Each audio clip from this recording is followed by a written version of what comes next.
مسلمانوں کی املاک کو لوٹنے کی پلاننگ بنائی جا رہی ہے، مسلمانوں کو قتل کرنے کا منصوبہ بنایا جا رہا ہے۔ مکے کی سرزمین کتنے مسلمان آج سبحان اللہ 40 سے 45 کروڑ کی آبادی مسلمانوں کے ہندوستان کی سرزمین پر ہے، لیکن کیا زندگی ہم نے بنا لی ہے؟ غلامی غلامی غلامی کی زندگی ہماری ہے۔ ڈر اور خوف کے سائے میں جیتا ہے مسلمان۔ یہ سمجھ بیٹھا ہے کہ موت نہیں آنے والی ہے، یہ سمجھ بیٹھا ہے کہ مجھے مرنا نہیں ہے، یہ سمجھ بیٹھا ہے کہ ہمیشہ ہمیشہ کے لیے رہنے والا ہوں، یہ سمجھ بیٹھا ہے کہ دنیا میں جو کچھ میرا ہے وہ سب کچھ میرا ہے، قبر میں جاؤں گا تو سب کو لپیٹ کر لے جاؤں گا۔ یہ تصور ہمارا آ گیا۔ لیکن وہ کتنے مسلمان تھے؟ 40 مسلمان۔ نوٹ کر کے لے جاؤ عزیزان محترم، کس کو کہتے ہیں؟ وہ مسلمان، یہ مسلمان نہیں۔ تاریخ کے قلم لکھتے لکھتے نوک توڑ دیے، اشعیائی ختم ہو گئی، درختوں کے قلم ختم ہو گئے، دماغ کی سوچ لوگوں کی ختم ہو گئی۔ وہ طبقے کے بارے میں لکھتے لکھتے جس کو صحابہ کا طبقہ کہا جاتا ہے۔ آج وہ مسلمانوں کی ضرورت ہے عزیزان محترم، آج وہ مسلمانوں کی ضرورت ہے۔ نفس پرستی کرنے والے مسلمانوں کی کوئی ضرورت نہیں ہے۔ جو نفس کی خواہشات کے مطابق جیتا ہو اس کی کوئی اہمیت نہیں ہے عزیزان محترم۔ رب کی مرضی کے مطابق جیو گے انشاءاللہ، دنیا میں بھی کامیاب رہو گے، آخرت میں بھی کامیاب رہو گے۔ کتنے دن کی زندگی ہے، کتنے دن کی زندگی جی رہے ہیں۔ کوئی بستر مرگ پر مر رہا ہے، کوئی ٹکر کھا کے مر رہا ہے، کوئی پھانسی لے کے مر رہا ہے، کوئی زہر کھا کے مر رہا ہے، کوئی فکر میں مر رہا ہے، کوئی بیماری کی وجہ سے مر رہا ہے، یا تو کسی کو کوئی مار دیا جا رہا ہے۔ موت اسی کا نام ہے۔ لیکن موت کے بارے میں علامہ اقبال نے کیا بہترین شعر لکھا تھا، اس کو لے کر کے جائیے۔ موت وہ ہے جس پر زمانہ کرے افسوس، موت وہ ہے جس پر زمانہ کرے افسوس۔ ارے یوں تو دنیا میں سب آئے ہیں مرنے کے لیے، موت پر افسوس کرے ہاں کس کو کھو دیا ہم نے، موت پر افسوس کرے خاندان والے کہ ہاں کس کو چھوڑ دیا ہم نے، موت پر افسوس کرے دوست احباب کے کیسا بہترین سانچہ ہمارے درمیان سے چلا گیا، موت پر افسوس کرے دنیا والے ہر مذہب کا آدمی کہ ایک اچھا آدمی تھا بھائی ہمارے درمیان سے نکل گیا۔ جس موت کی تیاری مجھے اور آپ کو کرنا ہے عزیزان محترم۔ آؤ 40 کروڑ 45 کروڑ کی آبادی ہندوستان کی سرزمین پر مسلمانوں کی، اور پھر جدھر نظر اٹھاؤ راجستھان سے لے کر دلی تک، دلی سے لے کر لکھنؤ تک، لکھنؤ سے لے کے حیدرآباد تک، جتنے تم جو ہے نظریں اٹھاؤ گے، جتنی تم تاریخ پڑھو گے، یہ تمام کی تمام تاریخ اس ملک کو تم نے کیا دیا ہے وہ تاریخ تم کو دہرا کر بتائے گی۔ قطب مینار کی اونچائی بتائے گی، ہائے ہم نے ہندوستان کو زمین دوست تھا اسے اٹھا کر قطب مینار دے دیا، اتنا اونچا دے دیا کہ سر اٹھاتے اٹھاتے تمہارے سر کی ٹوپی گر جاتی ہے۔ تم نے کبھی دیکھا ہی نہیں ہندوستان کی جو ہے جو بنجر تھا، جو جس کے ہڈیاں اور پھسلیاں نکلے ہوئے تھے، جن کے پاس کھانے اور رہنے کی تہذیب نہیں تھی، جو آدیواسی زندگی گزارتے تھے، اور یہ ملک جب بدصورت تھا اس کو خوبصورتی کا نام اگر دیا جاتا ہے، وہ خوبصورتی ہم نے ہمارے آباء و اجداد نے دی، تو کبھی تاج محل کی طرف دیکھ کر کہنا اس ملک کو خوبصورت بنانے میں تاج محل کا اثر تھا۔ طاقت کی بات اگر آ جائے گی، طاقت کی بات آگے آئے گی تو پھر دیکھنا لال قلعے کو کہ اس ملک کو ہم نے کیسے طاقتور بنایا تھا کہ اس سرحد سے اندر کوئی دشمن مائکا لال آ نہیں سکتا تھا۔ وہ قلعہ کافی تھا ہندوستان کی جو ہے نا حفاظت کرنے کے لیے۔ وہ مسلمان تھے اس سرزمین کے جنہوں نے اس ملک کو سب کچھ دیا تھا، لیکن آج کے مسلمان سب کچھ گما رہا ہے، اسے ہوش نہیں آ رہا ہے۔ میں لے چلوں تاریخ کو آپ کی طرف کہ 40 مسلمان، 40 کروڑ کی بات نہیں کر رہا ہو، نبی کے دور میں 1 کروڑ بھی مسلمان برابر نہیں تھے۔ آؤ ذرا دیکھتے ہیں کہ کیا چل رہا تھا کہ 40 مسلمانوں کی تعداد مکے کی سرزمین پر ہے۔ ایک جو تذبذب کی زندگی ہے، پریشان حال زندگی مسلمان گزار رہے ہیں۔ ہر وقت ایک خوف اور خطرہ لگا ہوا ہے کہ کون آ کر حملہ کرے گا، کون ہماری املاک کو جلا دے گا، کون ہمارا قتل کر دے گا، کون ہمیں مار دے گا، نبی کیسے ہے، نبی کا معاملہ کیا چل رہا ہے۔ ہر مسلمان گھر کے اندر یہی معاملہ تھا، کیا بوڑھے، کیا جوان، کیا عورتیں، کیا بچے، کیا جوان، کیا بیٹیاں، کیا بیٹے، الحمدللہ ہر ایک کی فکر تھی کہ اسلام کیسے پنپے گا، کیا ہوگا، آئندہ کا لاہ عمل کیا ہوگا، نبی ہمیں کیا حکم دینے والے ہیں۔ یہ معاملہ چل رہا تھا، اللہ کے نبی صلی اللہ علیہ وسلم رات کے اندھیرے میں اٹھتے ہیں۔ وہ مسلمان آج بھی ہونا ضروری ہے عزیزان محترم۔ اللہ کے نبی صلی اللہ علیہ وسلم کہتے ہیں میرے ذہن میں اللہ نے بات کو ڈالا اور میں رات کے اندھیرے میں اٹھا، میں نے آوازوں کو سنا، کوئی انسان جاگنے والا نہیں ہے، سائیں کی آوازیں، رات کا تیسرا پہر چل رہا ہے۔ مجھے پتا تھا کہ رب پہلے آسمان پر آتا ہے، ہر دعا کو رب قبول کرتا ہے۔ میں اٹھا اپنے بستر سے اور اپنے دونوں ہاتھوں کو رب کی بارگاہ میں اٹھا دیا اور اپنے رب سے میں دعا کرنے لگا، یا رب دو طاقتوں میں سے ایک طاقت کو اسلام کے لیے چن لے۔ وہ مسلمان، ایک عمر بن حشام جس کو ابو جہل کہا جاتا ہے، ایک عمر بن خطاب جس کو خطاب کا بیٹا عمر فاروق کا لقب دیا گیا۔ دو طاقتوں میں سے ایک طاقت کو اللہ چن لے میرے پاک پروردگار۔ رب کائنات کی بارگاہ میں میرا نبی مسلمانوں کی فکر میں، اسلام کی فکر میں، اپنی زندگی کی فکر میں اللہ سے ایک طاقت کو مانگتا ہے۔ اللہ کے نبی کے ہاتھ نیلگو آسمان کی طرف اٹھے ہوئے ہیں، رب کائنات کی بارگاہ میں نبوت کی زبان استعمال میرا نبی کر رہا ہے، وہ الفاظ فضا میں بھی کر رہے ہیں اور ان الفاظوں کو اللہ نے ایسے آسمان کی طرف اٹھایا کہ عرش کو ہلا دیا۔ اور پھر دوسرا دن کا سورج نکلتا ہے، وہ سورج جو ہمیشہ نکلتا ہے اپنی آب و تاب کے ساتھ، کبھی غم کا پیغام لے کر، کبھی خوشی کا پیغام لے کر۔ سورج کا کام روز نکلنا اور غروب ہونا ہے، لیکن آج کا سورج جو نکل رہا تھا بہترین عمدہ کرنوں کو لے کر نکلا، خوشبوؤں کے پیغام کو لے کر نکلا، محبت کے پیغام کو لے کر نکلا۔ اور جب سورج کی روشنی زمین پر بکھیر دی جاتی ہے، ایسے موقع پر ابو جہل غنیمت سمجھتا ہے کہ موقع آ گیا ہے، تمام کے تمام قبائل کو ایک جگہ جمع کر لیا جائے، تمام کے تمام قبائل کو ایک جگہ جمع کر لیا جائے اور وہ پیغام دیا جائے جس سے اسلام کا مشن ہمیشہ کے لیے ختم ہو جائے۔ تو بات پتہ چلی کہ حتیم کے درمیان میں یا اطراف میں مکے کے ابو جہل نے آواز دی، کہا آؤ بہترین بات کرنا ہے۔ تمام کے تمام قبائل اپنے اپنے گھروں کو، کھڑکیوں کو کھول کر باہر آنا شروع ہوئے اور مدینے کے در و دیوار تنگ ہونے لگے، دشمن اتنی تعداد میں تھا، ایک معمولی مسلمان 40 کی تعداد میں، ارقم بن ارقم کا وہ چھوٹا سا حجرہ جس میں صحابہ کرام زندگی گزار رہے ہیں، ڈر اور خوف کے ماحول میں ہے، اور یہ بڑا طبقہ نکلا اور اسلام اور نبی اور مسلمانوں کو ختم کرنے کا پلان بنایا۔ ابو جہل نے تمام دشمنوں کو لالچ دی اور لالچ دے کر کے کہا کہ دیکھو کون ہے جو محمد کا سر لائے گا، 100 سرخ اونٹ جو ہے نا میری ذمہ رہے گی اس کو دینے کے لیے۔ 100 سرخ اونٹ کس کو کہا جاتا ہے؟ جہاں آج کی دنیا میں امیر ترین جو ہے لوگوں کی دولت جہاں ختم ہو جاتی ہے، وہاں سے وہ گھوڑوں کی، وہ اونٹوں کی قیمت شروع ہوتی ہے۔ 100 سرخ اونٹ تمہیں دینے کے لیے تیار ہو۔ تمام مجموعہ بات کو سن رہا ہے، تمام مجموعہ بات کو غور سے غور طلب ہے۔ انہی مجموعے میں سے ایک طاقتور شخصیت اٹھتی ہے جس کو عمر بن خطاب کہا جاتا ہے، جن کی تلوار کا مقابلہ کرنا اب تک کسی سورما نے نہیں سیکھا تھا۔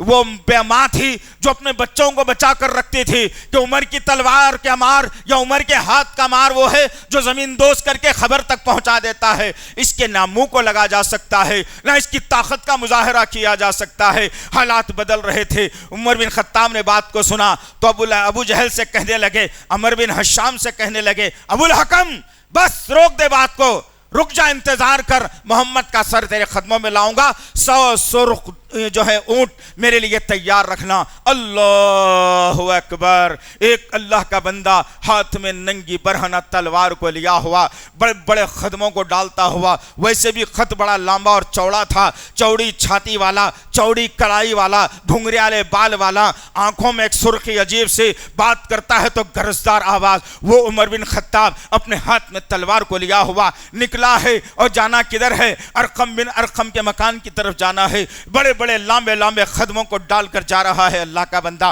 اور راستے میں ایک صحابی سے ملاقات ہوئی۔ کہا، اے خطاب کے بیٹے عمر، کدھر کا ارادہ ہے؟ کہا، محمد کا سر لانے جا رہا ہوں صلی اللہ علیہ وسلم۔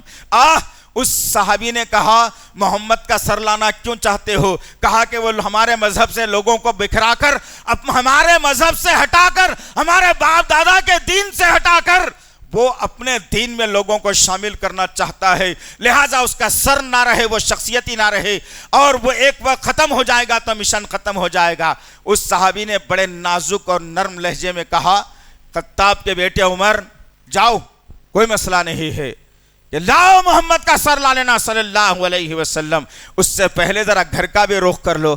گھر کی طرف عمر بن خطاب جاتے ہیں، ہاتھ میں ننگی تلوار ہے، اور گھر کی طرف گئے تو کان لگا کر کیا سنتے ہیں کہ گھر سے قرآن پڑھنے کی آواز آ رہی ہے۔ قرآن کی آواز، بہن اور بہنوئی دونوں قرآن کی جو بھی آیتیں اتری تھیں اس وقت میں سورہ طٰہٰ کی ابتدائی، وہ اس کی تلاوت چل رہی ہے۔ عمر بن خطاب کا ماتھا ٹھنکا اور سوچنے لگے کہ ماجرا کیا ہے، میرے گھر میں اسلام داخل ہو گیا اور میں محمد کو مارنے جا رہا ہوں، چلو گھر سے سب سے پہلے اس کام شروع کرتے ہیں۔ گھر پر دستک دی، بہن نے آواز دی، قرآن کی تلاوت چل رہی ہے، بہن اور بہنوئی قرآن پڑھ رہے ہیں۔ دروازہ کھولا گیا اور بہن نے جب دروازہ کھولا، عمر بن خطاب نے پوچھا کہ کیا چل رہا ہے، یہ کیا چل رہا ہے، ختم کر اس سے ورنہ تم لوگوں کو ختم کر دوں گا۔ اتنی مار بہن اور بہنوئی کو ماری جنہوں نے منہ نہیں کھولا اور کہا، بھائی جان جا سکتی ہے، ایمان دل سے نہیں جا سکتا، جان جا سکتی ہے، محمد کی محبت دل سے نہیں جا سکتی، تم کو جو چاہے کرنا ہے کرو۔ عمر بن خطاب مار مار کے کہتے ہیں، میرے ایک ایک مار پر طاقتور آدمی چیخ مار کر ختم ہو جاتا ہے، ایسا کیا پاور تمہارے اندر آ گیا کہ میں اتنی مرتبہ تمہیں مارتا ہوں لیکن کوئی اثر نہیں ہوتا۔ دونوں بہن اور بہنوئی زخمی ہو گئے۔ عمر بن خطاب کہتے ہیں، چل بہن کیا پڑھ رہی تھی مجھے بھی ایک بار سنا دے۔ بہن نے کہا، تم مشرک ہو، نجس ناپاک ہو، تم کو نہیں سنایا جا سکتا، جاؤ غسل کر کے آؤ۔ عمر بن خطاب جاتے ہیں اور بکیٹوں سے پانی لے کر اپنے جو ہے نا سر کا بدن کو بھگاتے ہیں، کپڑے کچے ہیں، بالوں سے جو نا پانی کے خطرات ٹپک رہے ہیں، داڑھی سے پانی کے خطرات ٹپک رہے ہیں، جسم بھیگا ہوا ہے۔ بہن کے پاس آ کے کہتے ہیں، کیا ماجرا ہے سنا۔ سورہ طٰہٰ کی ابتدائی آیتوں کو بہن نے سنا دیا۔ جیسے ہی بہن نے قرآن پڑھنا شروع کیا، ادھر اللہ رب العزت نبی کی دعا کو قبول کرتا ہے اور عمر بن خطاب رضی اللہ تعالی عنہ کے دل میں اسلام کی جو ہے نا دعوت کو داخل کر دیتا ہے۔ اللہ اکبر۔ بہن نے کہا، ماجرا کیا ہے، کیا ہوا میرے بھائی؟ کہا، میں غلطی کر رہا تھا، میں غلطی سے جا رہا تھا، تو قرآن پڑھ رہی تھی، میرے دل نے گواہی دی، یہ پیغام کسی انسان کا نہیں ہو سکتا، یہ اوپر والے کا پیغام ہے، چھوڑ میرا راستہ چھوڑ۔ ہاتھ میں برہنہ تلوار، جسم بھیگا ہوا ہے۔ ارقم بن ارقم کے مکان کا رخ کرتے ہیں۔ بہن بہنوئی پریشان ہے، معاملہ یہیں نیا نہیں سدھرا، ماں جا کے کیا کرنے والا ہے۔ دھیرے دھیرے جب پہنچتے ہیں اور چڑھاؤ چڑھتے چڑھتے پہاڑ پر چڑھ گئے، اور جہاں ارقم بن ارقم کا مکان ہے، باہر حضرت حمزہ رضی اللہ تعالیٰ عنہ اور حضرت بلال رضی اللہ تعالیٰ عنہ چوکی داری کر رہے ہیں۔ حمزہ رضی اللہ تعالیٰ عنہ نے دونوں نے دیکھا کہ ایک بھاری بھرکم آدمی جس کے توتی بولتی ہے عرب کی سرزمین پر، اطراف کے قبائل والے اس کے منہ لگنا نہیں چاہتے، اس کی طاقت کے آگے سرنگوں ہو جاتے ہیں۔ وہ شخص ہاتھ میں تلوار کو لیا ہوا کیا کرنے آ رہا ہے نہیں معلوم۔ حمزہ رضی اللہ تعالیٰ عنہ فوری نبی کے در پر دستک دی اور کہا، یا رسول اللہ، کوئی آدمی آ رہا ہے، بڑا خطرناک ہے۔ عمر بن خطاب جس کا نام ہے، وہ کس ارادے سے آ رہا ہے نہیں معلوم، ہاتھ میں تلوار ہے۔ اللہ اکبر۔ نبی نے کہا، اس کا راستہ کوئی نہیں روکے گا، میرا دروازہ کھول دو، عمر کو اندر آنے دو۔ اللہ اکبر۔ اللہ کے نبی صلی اللہ علیہ وسلم جیسا قاعدے میں نماز میں ہم بیٹھتے ہیں، اس حالت میں اللہ کے نبی بیٹھے ہوئے ہیں، منتظر ہیں کہ عمر کب آئے گا۔ دھیرے دھیرے کشاں با کشاں عمر بن خطاب اپنے قدموں کو آگے بڑھا کر نبی کے حجرے میں داخل ہوتے ہیں، ہاتھ میں برہنہ تلوار ہے، اللہ کے نبی بیٹھے ہوئے ہیں۔ نبی کے چہرے انور پر نظر پڑی، اپنی تلوار کو لیا، زمین میں الٹی تلوار کو ڈال دیا اور گھٹنوں کے ساتھ جیسا نبی بیٹھے تھے قاعدے میں، وہی حالت میں بیٹھ کر کہتے ہیں، اے محمد صلی اللہ علیہ وسلم، بڑا ہی آپ کا دست حق پرست، آپ کا یہ بھائی اسلام قبول کرنا چاہتا ہے۔ اللہ اکبر، آج تم برسوں سے قرآن پڑھتے ہو، تمہارے دل پر کوئی اثر نہیں آیا۔ ارے ایسے حافظہ قرآن بھی آج موجود ہے جو فساد کروانا چاہتے ہیں، جو فساد ڈالنا چاہتے ہیں، جو لڑائی کر کے مزہ لیتے ہیں، مسلمانوں میں لڑا کر مزہ لیتے ہیں، ان کے دل پر قرآن کا کوئی اثر نہیں ہوتا۔ سوچنے کی بات ہے عزیزان محترم، تدبر کرنے کی بات ہے عزیزان محترم۔ آج برسوں سے میرے اور آپ کے گھر میں قرآن ہے، لیکن ہم نے کبھی قرآن کے مزاج کے مطابق اپنی زندگی گزارنے کی کوشش نہیں کی۔ آنن فانن چند آیتیں قرآن کی سن کر اللہ کے رسول کی محبت عمر بن خطاب کے سینے میں ایسے رچ اور بس گئی کہ اپنے آبائی مذہب کو چھوڑ کر اسلام کی تائید میں آ گیا بندہ۔ اب یہاں ہے وہ مسلمان، یہاں پر لینا ہے یہ دو جو گجراتی مینڈک ہے نا، ان کا تعاقب کرنا ہے، جو دیش کو تباہی کے دہانے پر لے جا رہے ہیں، جو مسلمانوں اور ہندوؤں کے درمیان میں نا اتفاقی پیدا کر رہے ہیں، دونوں کے درمیان میں رخنا ڈال کر اپنی حکمرانی یا اپنی زندگی گزارنا چاہتے ہیں، وہ اصول لینا پڑے گا۔ عمر بن خطاب کا اصول لینا پڑے گا، ورنہ یاد رکھنا عزیزان محترم، آج ہم ہیں، ہماری عمر کا آخری حصہ ہے، ہم آنے والی نسل کی فکر کر کے بات کرتے ہیں، ہم آنے والے نوجوانوں کی فکر کر کے بات کرتے ہیں، ہم ایسا تحفہ آپ کو دے کر جانا چاہتے ہیں کہ جس کے ذریعے سے آپ اس ملک میں اسلام کے پرچم کو آدھا پورا نہ صحیح تھوڑا بھی اترنا برداشت نہ کرو، اور اپنے زندگیوں کو اسلام کے لیے دینے والے مسلمان بن جائیں۔ ہماری فکر یہ ہے۔ اور پھر عمر بن خطاب نے اسلام کو قبول کیا اور اللہ کے نبی صلی اللہ علیہ وسلم کا ہاتھ پکڑا اور اللہ کے نبی کو کھڑا کر دیا، کہا یا رسول اللہ کھڑے ہو جائیے۔ اللہ کے نبی کھڑے ہوتے ہیں تو عمر بن خطاب سوال کرتے ہیں، پوچھتے ہیں، آج تک ہم نے کبھی پوچھا ہی نہیں کہ نماز کا طریقہ صحیح کیا ہے، ہم نے کبھی پوچھا ہی نہیں، ہر جو ہے نا مسلک والا سچا ہے بول رہا، سچا مسلک کون سا ہے، ہم نے کبھی پوچھا ہی نہیں کہ قرآن پڑھنا چاہیے یا نہیں پڑھنا چاہیے، ہم نے کبھی پوچھا ہی نہیں نبی کی بات آنے کے بعد کیا امام کی بات لینا ضروری ہے، ہم نے کبھی پوچھا ہی نہیں کہ قبرستانوں کو آباد کرنا ضروری ہے، ہم نے کبھی پوچھا ہی نہیں کہ مردے سنتے بھی یا نہیں سنتے ہیں، ہم نے کبھی پوچھا ہی نہیں کہ یہ مرشد یہ جو بیٹھا ہوا ہے یہ جھوٹا پیالہ پلا کر ہمیں جھوٹ کہہ کر جنت کا راستہ بتانا چاہتا ہے، کیا یہ سچ ہے، ہم نے کبھی پوچھا ہی نہیں۔ عمر بن خطاب نے تھوڑی ہی دیر کے اندر نبی سے سوال کر لیا اور پوچھا، یا رسول اللہ ذرا بتائیے تو صحیح نا جی، کیا ہم حق پر ہیں یا نہیں ہیں؟ اللہ اکبر، یہ ہے فاروق، یہ ہے مزاج، یہ ہے انداز مسلمانیت کا، یہ ہے مسلمانیت کا مزاج۔ آج تو معاملہ میرا اور آپ کا یہ ہے، جوڑے کی رقم لے کے شادی کر رہا، جوڑے کی رقم لے کے جو ہے نا شادی خانہ بک کر رہا، سود کا پیسہ لے کے ولیمہ کر رہا، شادی میں باجا رکھ رہا، میں شریک ہو جا رہا ہوں کہیں میری رشتہ داری ختم نہ ہو جائے، کہیں میرے رشتہ داری پر فرق آنچ نہ آ جائے۔ نہیں بھائی، میں نے گیا تو انہوں بھی میرے پاس نہیں آتے، نہیں آنا ایسے لوگ، ان سے ہمارا کوئی تعلق نہیں، آنا ہی نہیں، نو دلندر لوگ ہیں یہ لوگ۔ کیوں کہہ رہا ہوں؟ عمر بن خطاب نے نبی سے سوال کیا، پوچھا، یا رسول اللہ کیا ہم حق پر ہیں یا نہیں؟ اللہ کے نبی نے کیا کہا؟ ہاں عمر ہم حق پر ہیں۔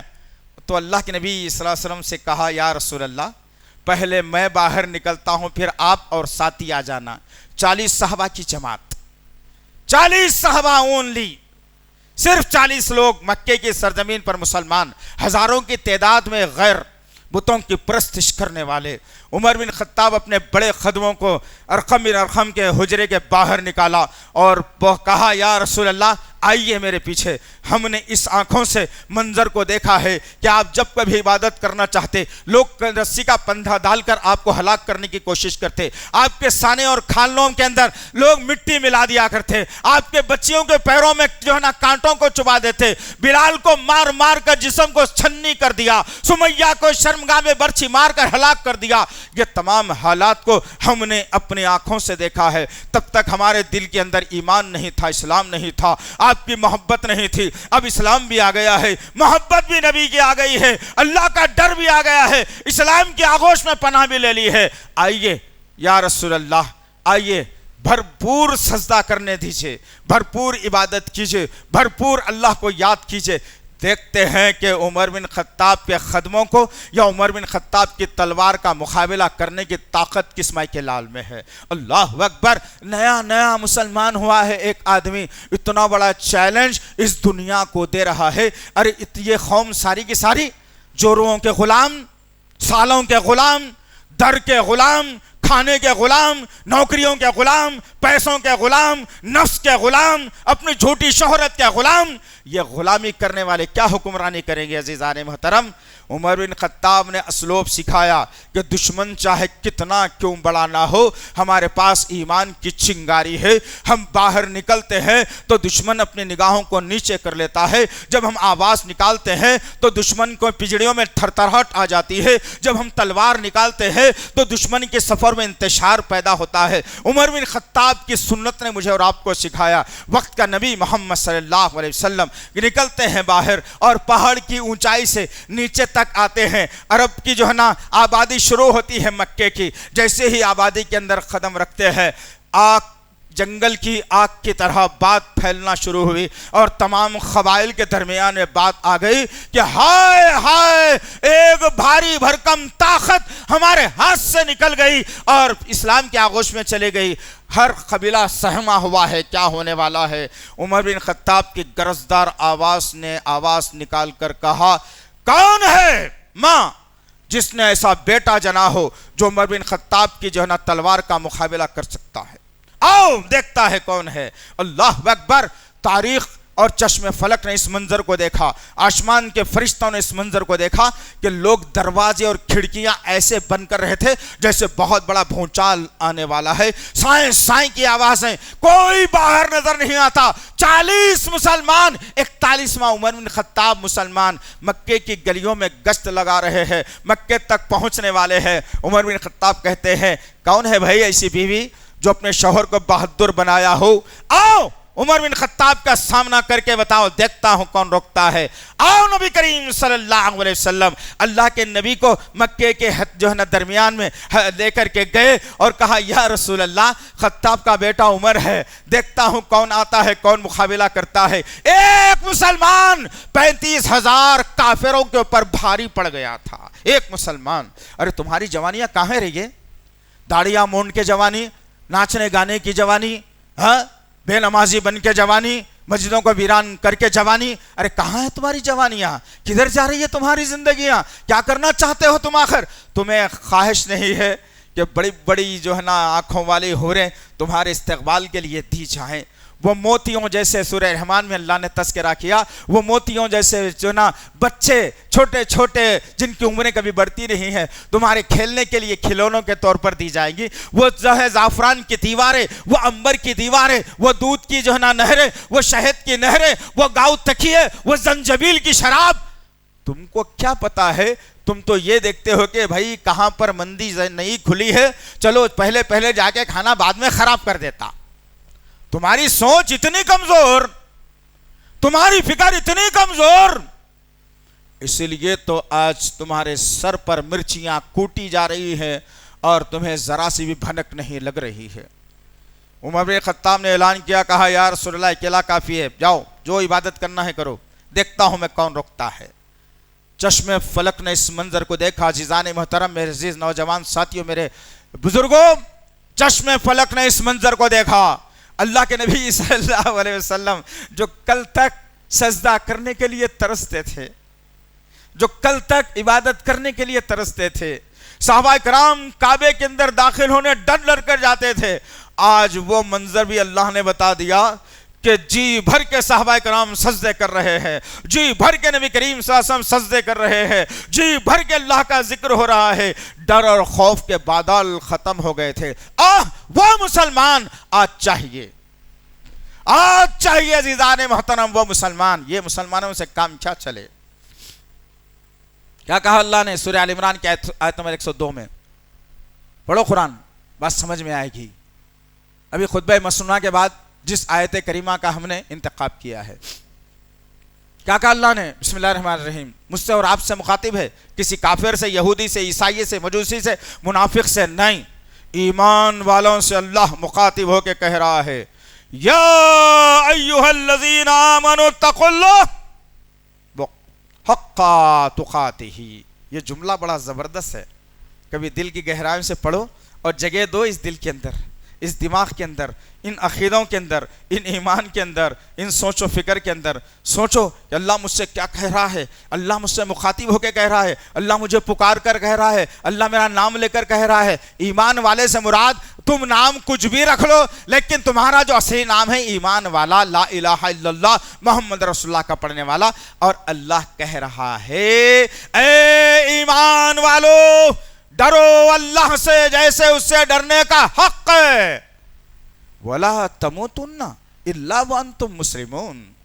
اور جب تمہاری موت کا وقت آ جائے تو تمہارا شمار فرما برداروں میں ہونا، مسلمانوں میں ہونا. کہاں ہے یہ فکر؟ زندگی پوری تھو تھو کر کے، زندگی پوری دنیاوی کر کے، اللہ کو ناراض کر کے گزار لی، اور پھر آخری وقت میں کہاں سے آئے گا کلمہ زبان پر؟ آخری دور میں کہاں سے آئے گا جو ہے اللہ کا نام زبان پر؟ کہاں سے مسلمانوں میں شامل ہوگا یہ انسان؟ غرض کہنے کا مقصد یہ ہے عزیزان محترم، وہ اسلام والے تھے، وہ نام والے تھے، وہ مسلمان تھے، وہ اللہ اور اس کے رسول سے محبت کرنے والے تھے. تبھی تو اللہ نے ایک عمر بن خطاب سے اسلام کا وہ کام لیا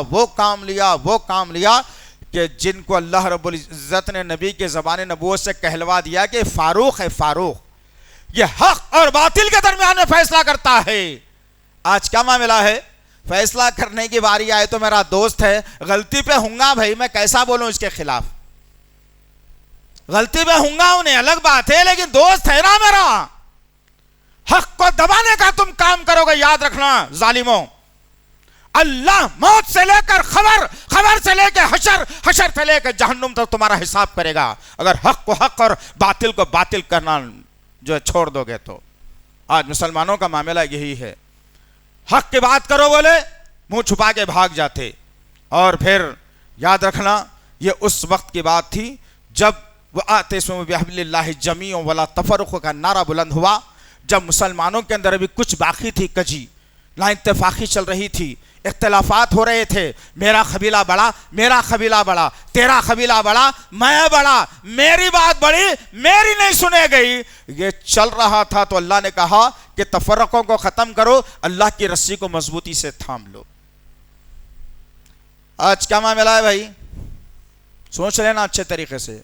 خاندانوں سے لے کر پاندانوں تک، دوست احباب سے لے کر تجارت تک، تجارت سے لے کر مسجدوں کے معاملات تک، دیکھنا کیا اختلاف، کیا مخالفت. آؤ اسلام کیا سکھاتا، میرے نبی نے کیا درس دیا. جب ایک سفر سے میرے اور آپ کے آقا محمد صلی اللہ علیہ وسلم غزوے سے واپس ہو رہے ہیں، راستے میں اللہ کے نبی صلی اللہ علیہ وسلم نے کہا، بات غور سے سننا عزیزان محترم، بہت غور سے سننا، میرے نبی کی بات ہے. آج ہم یہ کان سے سنتے اور یہ کان سے نکال دیتے ہیں، دنیا کی بات کو دل میں اور دماغ میں بٹھا لیتے ہیں، تو یہ حال ہمارا ہو گیا. آج سوچ ختم ہو گئی مسلمانوں کی، طاقت ختم ہو گئی مسلمانوں کی. اللہ کے نبی کے ساتھ غزوے سے واپس ہو رہے ہیں صحابہ کرام. ایک مقام پر اللہ کے نبی صلی اللہ علیہ وسلم نے کہا پڑاؤ ڈال دیا جائے تاکہ کچھ آٹا گوندھ لو، روٹیاں ڈال لو، پانی بھر لو، تھوڑی دیر سستا لو، آرام کر لو، چل کے آ رہے ہیں. صحابہ کرام اترے، اپنے ٹینٹوں کو ڈالنا شروع کیا. کنواں قریب تھا، لوگ کوئی آٹا گوندھ رہا ہے، کوئی چولہا جلا رہا ہے، کوئی پانی لا رہا ہے، کوئی آرام کر رہا ہے. دو قبیلوں کے لوگ ایک ہی کنویں کے اوپر پانی لینے کے لیے چلے گئے. انصار اور مہاجرین کا معاملہ تھا. قبیلے جہنی جو طاقتور قبیلہ تھا، جو مہاجرین کے قبیلے کے لوگ تھے، ایک کنویں پر پانی لینے کے لیے چلے گئے. دونوں نے ڈول کو ڈالا اور دونوں نے پانی کو کھینچا. جیسے ہی پانی کھینچ کے باہر آنا تھا، دونوں میں اختلاف ہوا. دونوں کہنے لگے تم میرے ٹائم پر ڈول کیوں ڈالے، ایک نے کہا تم میرے ٹائم پر ڈول کیوں ڈالے. دونوں میں بحث ہوئی، اختلاف ہوا، اختلاف کا بازار گرم ہوا. ایک صحابی نے جو انصار میں سے تھے، مہاجرین کے اوپر تانا کستے ہوئے کہتے ہیں کہ ہائے ہم نے تم کو مدینے مکے سے ہکالے ہوئے لوگوں کو مدینے میں جگہ دی اور تم ہمارے ساتھ یہ معاملہ کرتے ہو. تم تو دوڑ کر آئے ہوئے لوگ ہو، ہم قدیم مدینے کے لوگ ہیں، ہم انصار ہیں۔ اللہ اکبر۔ یہ جملہ جب اٹھا دونوں میں تناتنی ہوئی، دونوں قبیلے آواز دینے لگے، دونوں طرف سے لوگ جمع ہونے لگے۔ اللہ کے نبی صلی اللہ علیہ وسلم، میرے اور آپ کے آقا محمد صلی اللہ علیہ وسلم مداخلت کرتے اور آ کر کہتے ہیں کیا ہوا، ایسا ہوا، کون کیا نعرہ بلند کر رہا تھا؟ کہنے لگے کہ کچھ لوگ ہیں جو مدینے کے رہنے والے آواز بلند کر رہے تھے کہ ہم ہیں اصل، ہم رہنے والے ہیں، تم بعد میں آئے ہو یہاں پر، ہمارا زیادہ چلتا ہے۔ اللہ اکبر۔ جیسے ہی الفاظ میرے اور آپ کے آقا محمد صلی اللہ علیہ وسلم سنتے اور کہتے ہیں میں تمہارے درمیان میں ابھی جہالت دیکھ رہا ہوں، یہ جملہ جو کہہ رہا ہے وہ نہیں کہہ رہا ہے، شیطانی جملہ ہے یہ۔ صحابہ کو آپس میں ملا دیا، اختلاف ختم کر کے کہا دوبارہ کبھی یہ جملہ آپس میں نہیں بولنا چاہیے۔ صحابہ ایسے گڈ مڈ ہو گئے، ایسے وہ اس واقعے کو بھول کر مل گئے جن کی طاقت کا مقابلہ نہ روم کر سکا نہ ایران کر سکا۔ لیکن آج کیا معاملہ ہے ذرا غور کرو آپ، جہاں دو مسلمانوں میں نا اتفاقی ہوتی ہے تو تیسرا مسلمان کنارے پر بیٹھ کر منافقانہ چال چل کے دو مسلمانوں میں لڑانے کی کوشش کرتا ہے۔ ساس اور بہو کا جھگڑا ہے تو کوئی باہر کی ایک کٹنی آ کر کے دونوں کے درمیان میں صلح کرانے کے بجائے جھگڑا ڈال کے چلے جاتی۔ دو بھائیوں کا جھگڑا ہے تو محلے والے مل کے ایک بھائی کو ایک طرف ایک بھائی کو ایک طرف لے جا کے سمجھاتے کہ بھائی معاملہ یہ نہیں ہے، تمہارا زیادہ حق ہے اس کے اوپر، ہم نے دیکھا ہے تم نے باپ کی خدمت زیادہ کی ہے۔ اختلاف اختلاف اختلاف۔ کہاں ہے وہ مسلمان جو اتحاد کا پرچم بلند کرنے کے خواہش مند ہیں؟ کہاں ہے وہ مسلمان جو قبرستان کو ویران کرنا چاہتے ہیں؟ کہاں ہے وہ مسلمان جو مساجد کو بھرنا چاہتے ہیں؟ کہاں ہے وہ مسلمان جو قرآن کے پیغام کو اپنے سینے میں لیے پھرتے ہیں؟ کہاں ہے وہ مسلمان جو نبی کی سنتوں سے پیار کرنے والے ہیں؟ کہاں ہے وہ مسلمان جو اپنے دلوں میں اللہ کا ڈر لے کر گزرنے والے ہیں؟ وہ مسلمان، کلمہ وہی، کعبہ وہی، حج وہی، ارکان وہی، نبی وہی، قرآن وہی، لیکن بٹوارہ برابر رکھیں گے ہم لوگ۔ یہی وہ قرآن تھا جو تمام قبیلوں کی رہی سہی کسک کو نکال کر اتحاد میں لا دیا تھا۔ یہی وہ قرآن تھا جو امیر اور غریب کے فرق کو نکال کر ایک صف میں لا کر کھڑا کر دیا تھا۔ ارے یہی وہ قرآن تھا جو بتوں کی پرستی سے ہٹا کر، قبیلوں کے سرداروں کی پرستی سے ہٹا کر ایک اللہ کی عبادت کرنے پر لا دیا تھا۔ ارے یہ وہی قرآن تھا جو حق اور باطل میں فرق کرنے والا تھا۔ یہی وہ قرآن تھا جو رب کی محبت سینوں میں بھرنے والا تھا۔ یہی وہ قرآن تھا جو نبی کا طریقہ اور سلیقہ سکھانے والا تھا۔ وہ قرآن آج موجود ہے، پھر بھی مسلمان گمراہ ہے۔ اس سے بڑی گمراہی ہماری اور کیا ہو سکتی ہے؟ اٹھو عزیزان محترم، اٹھو، بستر مرگ پر مرنے سے بہتر ہے کہ اسلام کے خاطر جان جائے۔ کیا کہا تھا؟ ایک آخری بات بتا رہا ہوں، کان کھول کے سن لینا اس کو۔ کیا کہا تھا میرے اور آپ کے آقا محمد صلی اللہ علیہ وسلم نے؟ دو خطرے اللہ کو بہت محبوب ہیں، دو خطرے اللہ کو بہت محبوب ہیں۔ صحابہ نے پوچھا یا رسول اللہ کون سا خطرے، کون سے خطرے اللہ کو محبوب ہیں؟ اللہ کے نبی صلی اللہ علیہ وسلم نے کہا ایک وہ خطرہ جو پوری دنیا سو رہی ہو، ایک اللہ کا بندہ اپنی پسلیوں کو، اپنی کمر کو، اپنے جسم کو بستر سے اٹھا دیا اور اللہ کی بارگاہ میں اپنے دونوں ہاتھوں کو پھیلا دیا اور اللہ سے دعا کرنے لگا، اپنی مغفرت مانگنے لگا۔ اس کی آنکھوں سے دو خطرے معصوم سے نکلنے لگے اور اللہ کے نبی کہتے ہیں یہ خطرے جو آنکھ سے نکل کر زمین پر گرنے والے ہیں، وہ خطروں کو زمین پہ گرنے سے پہلے اللہ کو اتنے محبوب ہیں کہ اللہ اس کی مغفرت کر دیتا ہے۔ پھر اللہ کے نبی سے پوچھا گا دوسرا خطرہ کون سا یا رسول اللہ؟ اللہ کے نبی صلی اللہ علیہ وسلم نے کہا کہ ایک وہ خطرہ جو آنکھوں سے نکل کر زمین پر گرنے سے پہلے اللہ مقبول کر لیتا ہے، قبول کر لیتا ہے۔ دوسرا خطرہ وہ جو اسلام کے خاطر دشمن کی تلوار جس کے جسم پر پڑتی ہے اور جب اس کے جسم کی رگ کٹتی ہے اور قطرہ خون اس کے جسم سے نکلتا ہے، وہ قطرہ خون زمین پہ گرنے سے پہلے اللہ اس کی مغفرت کر کے جنت میں داخل کر دیتا ہے۔ یہ دو خطرے اللہ کو بہت زیادہ پسند ہیں۔ یہ دو خطروں کے تعلق سے بھی قوم ناواقف ہے۔ رات بھر 2 بجے تک 3 بجے تک جگنا، فجر کی نماز میں سو جانا، رات میں 3-4 بجے تک جگنا، فجر کی نماز میں سو جانا، دن میں 12 بجے دوپہر کے بعد میں پھر اٹھنا، یہ امت کا مزاج بن چکا ہے۔ حالات کہاں سے کہاں جا رہے ہیں؟ جو ہے 24 گھنٹے کے اندر 5 قتل حیدرآباد کی سرزمین پر ہوئے۔ میں بولنا نہیں چاہ رہا تھا لیکن کیا کروں عزیزان محترم، کون سدھارے، کون سمجھائے، کون بتلائے؟ آپ کو اٹھنا پڑے گا۔